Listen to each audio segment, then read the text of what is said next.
strengthening memory and increasing comprehension capacity. All right, listen up. We're diving into the core of what makes our minds sharp and our understanding profound. This ain't about overnight magic. It's about mastering the art of remembering and truly getting what you read, hear, or experience. Let me guide you through this journey, step by step, so you can build a mental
though. It's about building the ability to sustain attention. Start small. If you can only concentrate for 5 minutes, that's okay. Build from there. Use tools like the Pomodoro technique, 25 minutes of work, 5 minutes of rest to train your brain to focus for longer periods. Focus is like a muscle, and the more you train it, the stronger it becomes. And let's talk about the internal distractions. Your thoughts, your worries, the endless chatter of your mind. Meditation can be a game changer here. A few minutes of mindfulness practice every day can help you quiet the noise and bring your attention back to the present moment. Dive deeper into focus-building techniques. Create a daily schedule that includes designated periods of deep work. During these times, commit to a single task and avoid switching contexts. Use noise-canceling headphones or listen to white noise if you're in a noisy environment. Practice grounding exercises to anchor your mind. For instance, before starting a task, take a deep breath and visualize yourself successfully completing it. These small rituals can help you transition into a state of flow. Over time, this discipline transforms into a habit, and your ability to focus becomes second nature. Scene 3, active engagement. Passivity is your enemy. Don't just let words wash over you, grab them, wrestle with them, make them yours. Highlight key points as you read. Annotate the margins with your thoughts. Ask questions as you go. Summarize what you've read in your own words to ensure you've grasped the essence. And don't stop there. Speak it out loud, write it down, or teach it to someone else.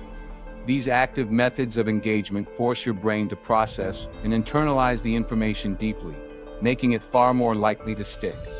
The more ways you interact with the material, the stronger your grasp becomes. Imagine reading as a dialogue, not a monologue. When you engage with a book, an article, or even a lecture, you're not just absorbing information, you're having a conversation with the ideas presented. This means questioning what you read. Why did the author make this point?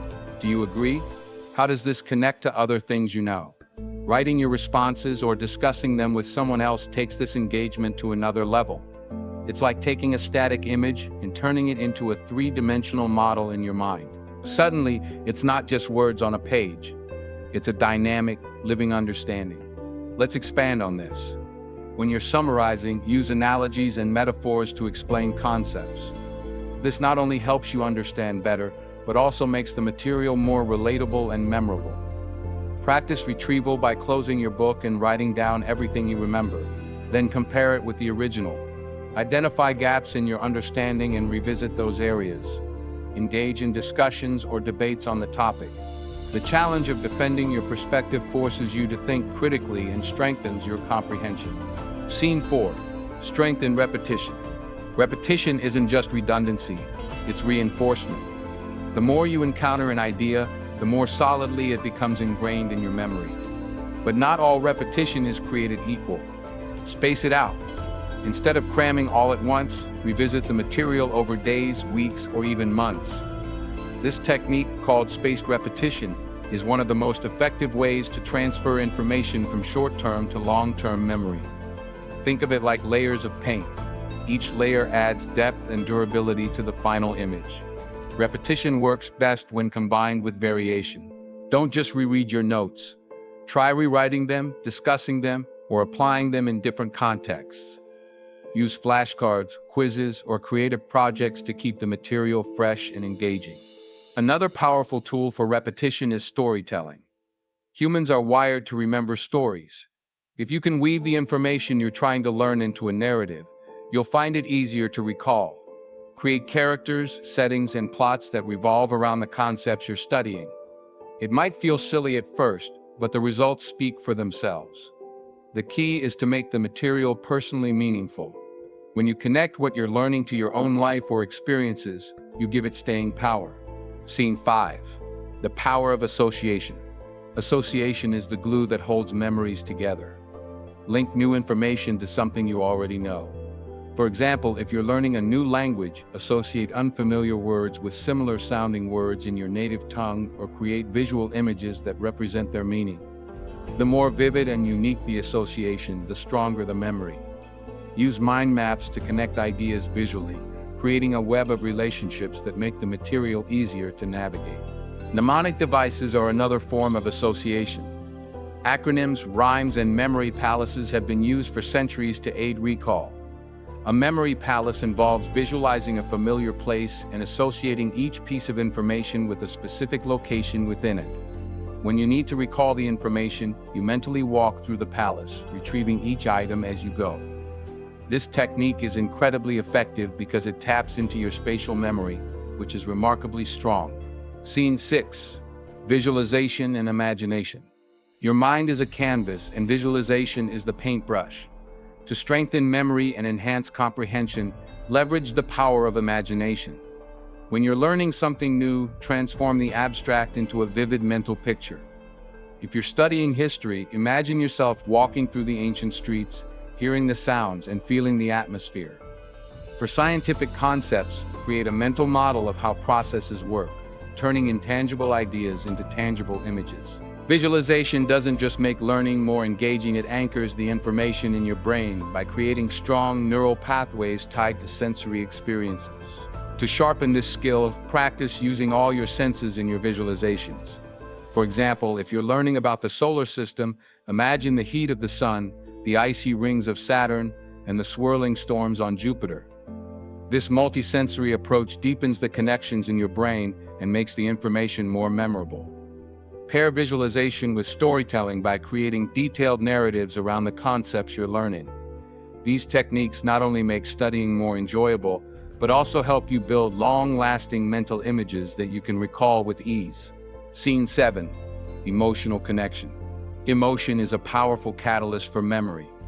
When you tie what you're learning to feelings, the information becomes more meaningful and easier to recall. Think about it: how often do you remember exactly where you were and how you felt during major life events? Use this same principle to enhance your learning. Connect new material to experiences or ideas that evoke strong emotions. Whether it's excitement, curiosity, or even humor, tapping into your emotions creates a deeper imprint on your memory. One way to build an emotional connection is by personalizing what you're learning. Relate it to your own life or the things you deeply care about. If you're studying history, think about how those events might have impacted someone like you living in that time. When learning a new skill, imagine how mastering it will improve your life and bring you closer to your goals. Emotions like pride, hope, and determination are powerful motivators that enhance memory retention. Engage with material in ways that evoke positive feelings. Listen to inspiring music while you study, or turn learning into a game that challenges and excites you. Use humor to create funny associations or stories around difficult concepts. It's much easier to remember a joke than a dry fact. Remember, when you emotionally invest in what you're learning, you're not just memorizing, you're creating a meaningful connection that lasts. Scene 8. Physical anchors. Your body and mind are deeply connected. The way you move, posture yourself, and use your senses can profoundly influence how well you learn and retain information. Ever notice how walking helps you think more clearly? Physical movement stimulates brain activity and enhances cognitive performance. Incorporating physical anchors, specific movements, or actions associated with learning can make the material more memorable. For instance, if you're studying vocabulary, try pacing the room as you repeat the words. If you're solving a problem, use gestures to visualize and explain your thought process. Writing notes by hand instead of typing engages motor memory, reinforcing the concepts you're learning. Even chewing gum while studying and doing the same during a test can create a sensory link, making recall easier. These small physical cues tap into your brain's ability to associate movement with memory, making learning an embodied experience. Incorporate active breaks during study sessions. Stretch, do a few push-ups, or take a short walk to refresh your mind. Practice deep breathing or relaxation techniques to reduce stress, which can otherwise hinder memory and comprehension. By blending physical and mental activities, you create a holistic learning environment that supports both body and mind. Scene 9. The role of curiosity. Curiosity is the fuel that drives exploration and discovery. When you're genuinely curious about something, your brain is more engaged and learning feels effortless. Cultivating curiosity can transform even mundane topics into fascinating puzzles waiting to be solved. Start by asking questions. Instead of just memorizing facts, dive deeper into the why and how. Approach learning with a sense of wonder, as if you're uncovering a mystery. Make it a habit to explore topics that spark your interest, even if they're not directly related to your goals. This cross-pollination of ideas can lead to unexpected insights and connections. For example, studying art history might give you a new perspective on innovation in technology. Feed your curiosity by